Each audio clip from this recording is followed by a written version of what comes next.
Au terme de l'annonce des résultats des élections générales du 26 août dernier par le Centre gabonais des élections qui donnait l'ex-président sortant Ali Bongo Ondimba vainqueur avec un peu plus de 64% des suffrages dès les premières heures du 30 août 2023, les militaires regroupés au sein du comité pour la transition et la restauration des institutions s'emparaient du pouvoir, une prise de pouvoir sans casse ni effusion de sang à la surprise générale. Le flou s'emparait alors d'un pays qui n'avait pas l'habitude de ce type d'événement. Un pays toujours considéré comme un havre de paix qui venait de tourner des pages entières de son histoire après 55 ans de pouvoir du Parti démocratique gabonais sans discontinuer. Pendant les 10 jours de son magistère, le Comité pour la transition et la restauration des institutions a mené des rencontres d'explication et des consultations avec les forces vives de la nation, des religieux aux partenaires au développement, des acteurs politiques de tous bords, à la société civile, des patrons d'entreprise aux hommes et femmes des médias.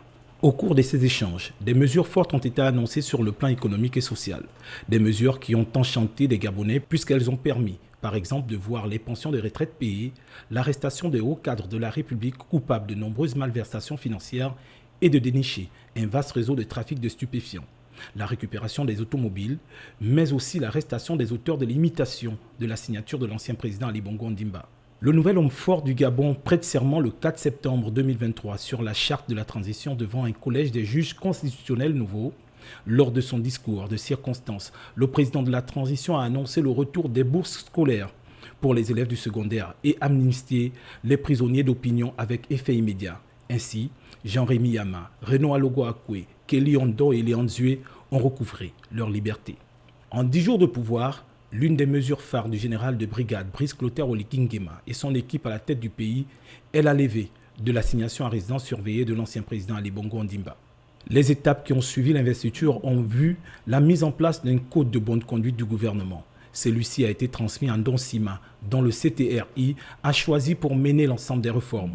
Ce dernier et son équipe sont appelés pour mettre à exécution les différents points inscrits au sein de la charte de la transition. Et ce, dès cette rentrée scolaire avec la gratuité des frais de scolarité des élèves du pré-primaire et du primaire et la mise en solde de 1000 enseignants. Au sein de l'environnement immédiat du président de la transition, un réaménagement a été opéré. Guiro Satanga Rigno remplace Jean-Yves Thiel au secrétariat général de la présidence, tout comme le porte-parole a été confié à Télésphore Obamgomo en lieu et place de Jesse Elaekoga. En 10 jours, le général de brigade président de la transition est un homme pressé, engagé et déterminé à redorer l'image des institutions gabonaises et à redonner l'espoir aux Gabonais.